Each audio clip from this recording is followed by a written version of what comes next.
I assume you are already aware that you will be teaching here at the Officers' Academy, correct? To start, please speak with the 3 house leaders. You should also take a look around the Academy and acquaint yourself with your new home. That is your first task here at the monastery. Please let me know if you accept it. Once you have finished, come and speak with me. May I ask a favor of you?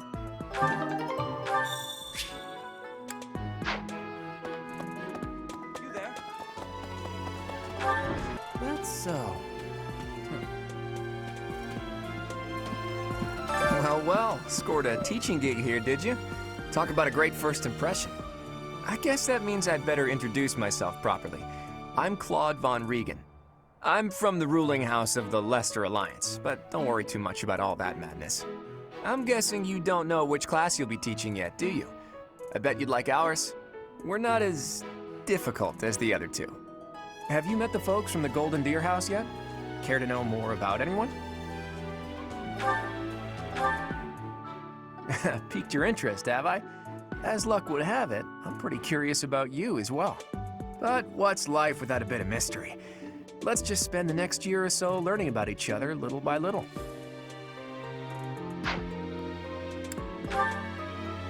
He's the heir of Gloucester territory. If you haven't already picked up on it, he's a bit arrogant and fancies himself a ladies' man. That said, deep down he's really devoted and honest. Though I wouldn't mind never hearing him talk about his noble obligations ever again.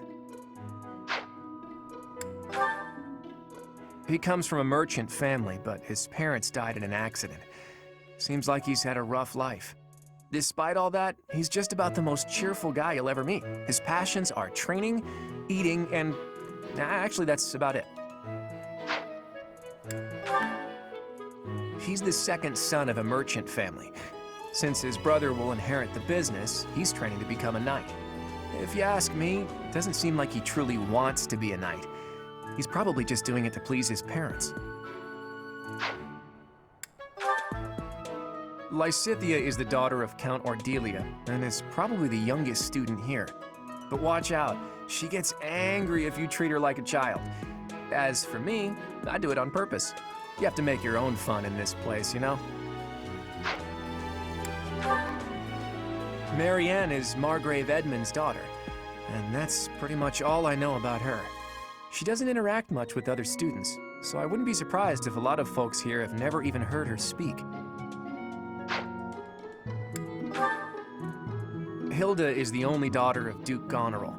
It seems her father and brother coddle her quite a bit. If you look up lazy in the dictionary, her picture won't be there because she never got around to submitting it. Not too unusual for a noble, I guess. Leone enrolled because she wants to be a mercenary. I think she said that her father is a hunter. She's pretty blunt and as stingy as they come. A habitual saver, too. I think she's hoping to repay her village for helping to send her here.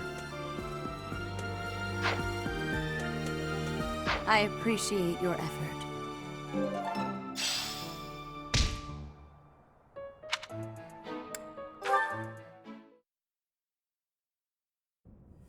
How are you enjoying your time at the Academy thus far? I hope you have found our halls brimming with the vitality of well-intentioned souls. I suppose it is time for you to take charge of one of our 3 houses of students.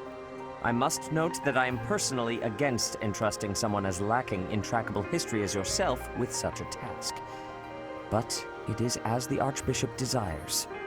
The Black Eagles, the Blue Lions, and the Golden Deer. All so different. I hope you've made it a point to get to know each of them. Since you are new here, we have decided to allow you first pick. Manuela and I will take charge of the remaining 2 houses.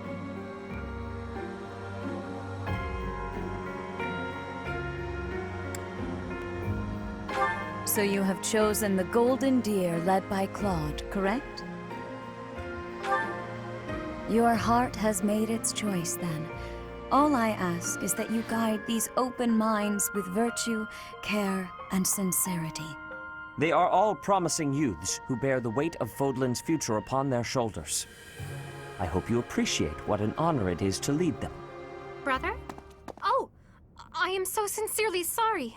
I did not mean to interrupt. I'm in the middle of something, Flame. Is it urgent?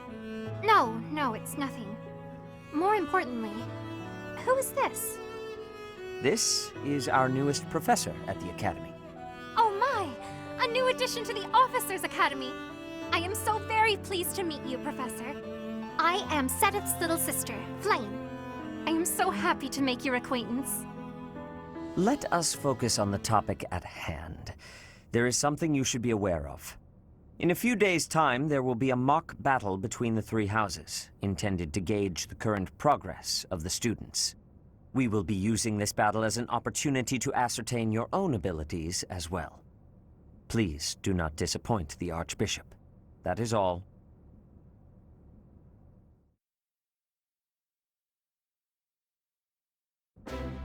Wait, what? Are you really our new homeroom professor?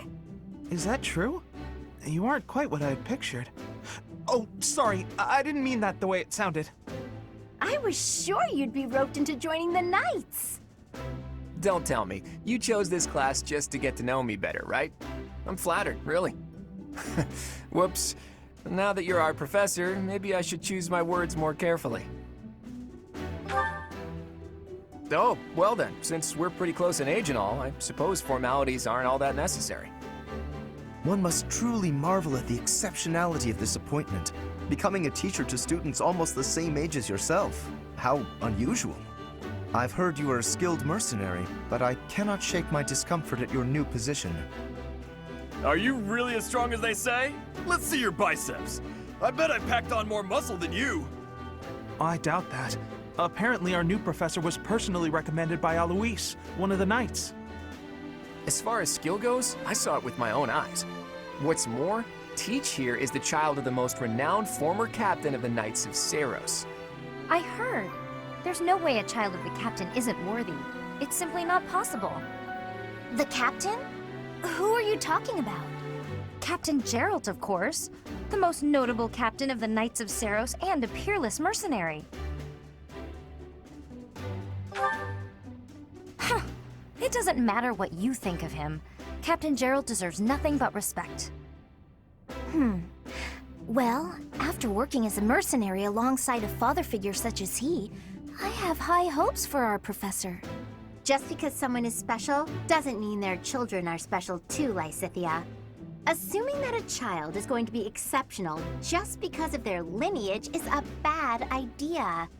Don't you agree, Marianne? Huh? Oh, yes, I suppose so. Well, we can find out for ourselves in battle. I can't wait to see what tactics you've learned from the captain. A battle? Shouldn't we have a welcome party or something first? I'll get the meat. How savage. I propose a nice conversation over tea instead. I am more than willing to procure some high-quality leaves. Tea? You can't get to know someone over tea. If there's no meat involved, it's not a party. Your common sensibilities are grating to my noble ears. Please quiet yourself. Sorry for the bickering, Teach. As you can see, the Golden Deer House is a rowdy bunch. We're not especially unified. You'll find nobles and commoners alike here, those who are dedicated to their studies alongside slackers. But hey, that just makes your life more exciting, right? I really hope you're looking forward to the year ahead as much as I am.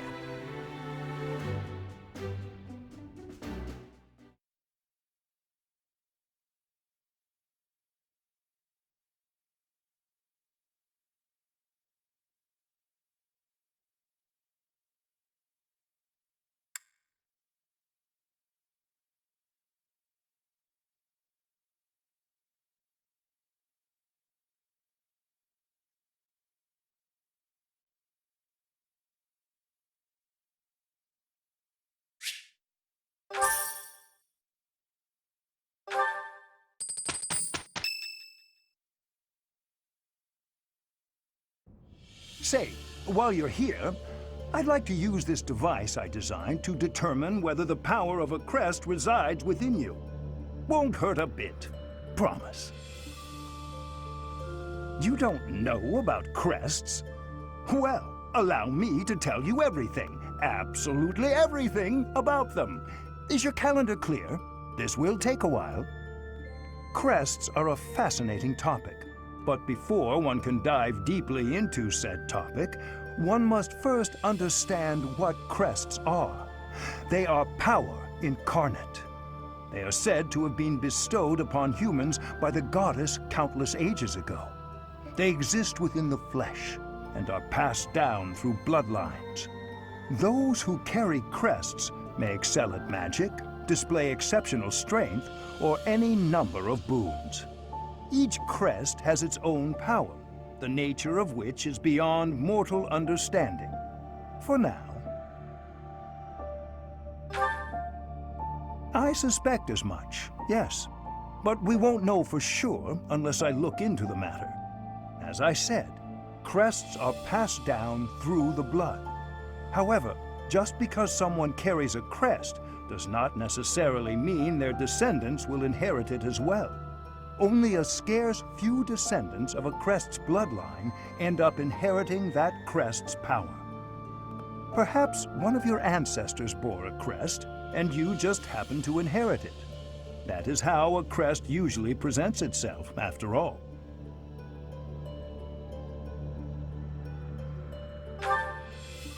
Yes, of course.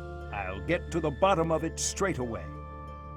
Now then, please go ahead and hold out your arm over this device here.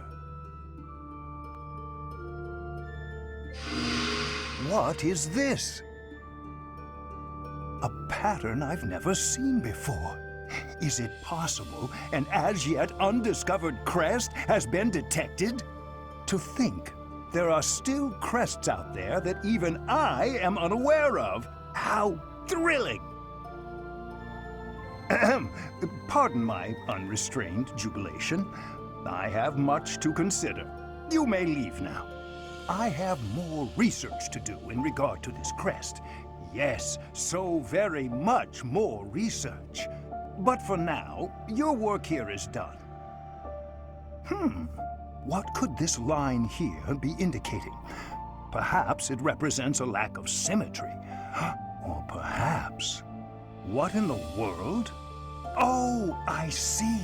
It may be connected to that, but to a greater degree than usual.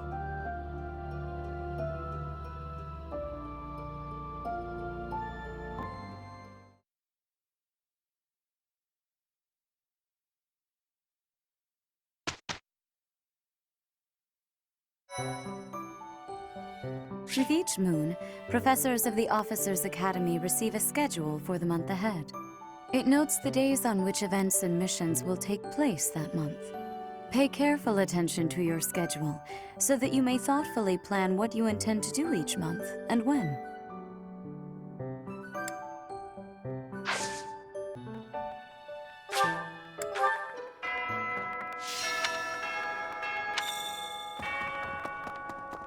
So. Okay. Yes. Let me know when you are hungry. I will make you a quality meal, as thanks for your service to His Highness. I have a request. Hello. So, about the mock battle that's coming up, you don't mind me sitting it out, do you? As a fragile maiden, I'm useless in battle. I'll just cheer everyone on instead. Did you hear the news, Teach? Looks like we're gonna have a good old mock battle between the houses. The Golden Deer House isn't exactly what you'd call an elite group just yet, so you may want to whip everyone into shape with some extra training. After all, competition is only fun if you win. To that end, I'd better prepare as well. You know, I was researching what it's like to live here long before I even enrolled. Want me to fill you in, Teach?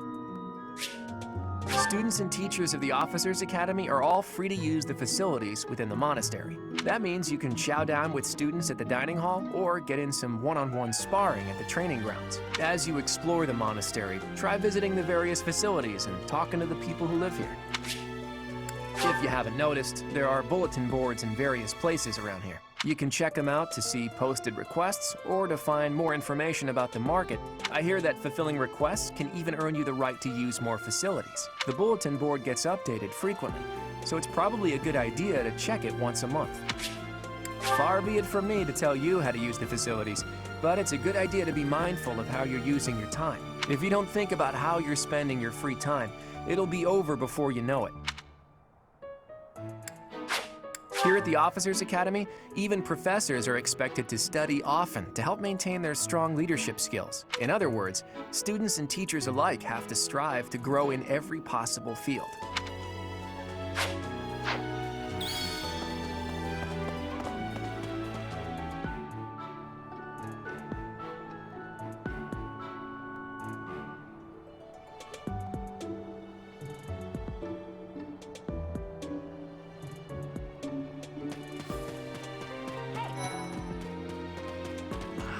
Well, there's Dorothea, Hilda, and Mercedes. Lady Rhea's quite the beauty, too. And I must admit, I've even checked out Professor Manuela once or twice. You know, Professor, I think I'm going to like it at the Officers Academy. There are beautiful girls as far as the eye can see. Professor, I've got a small favor to ask. What the?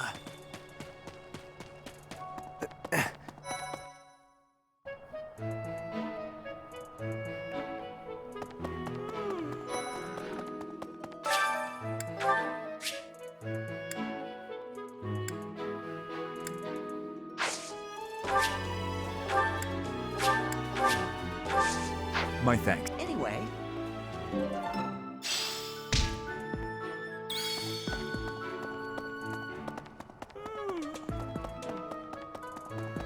No.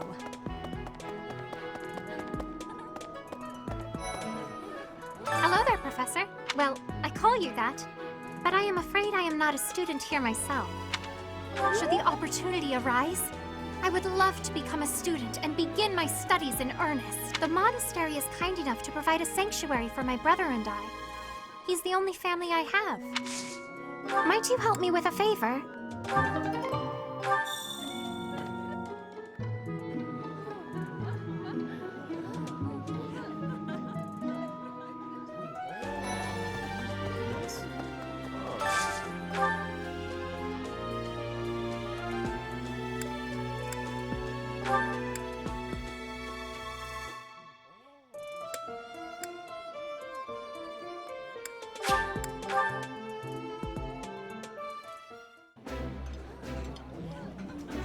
Eating delicious food really takes my worries away. Yummy! Who made this? I'll have to give my compliments to the chef.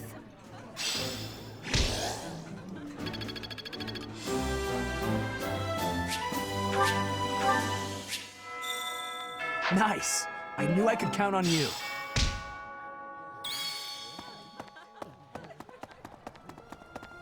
That's so.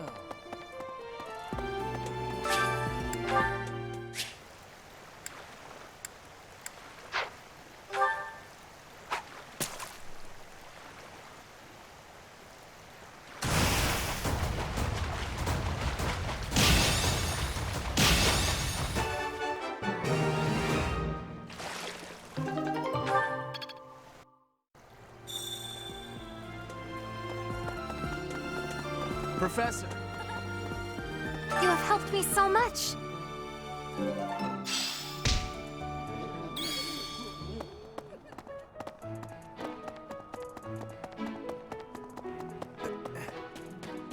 Wow. Hey. Hello. How's it work? Okay.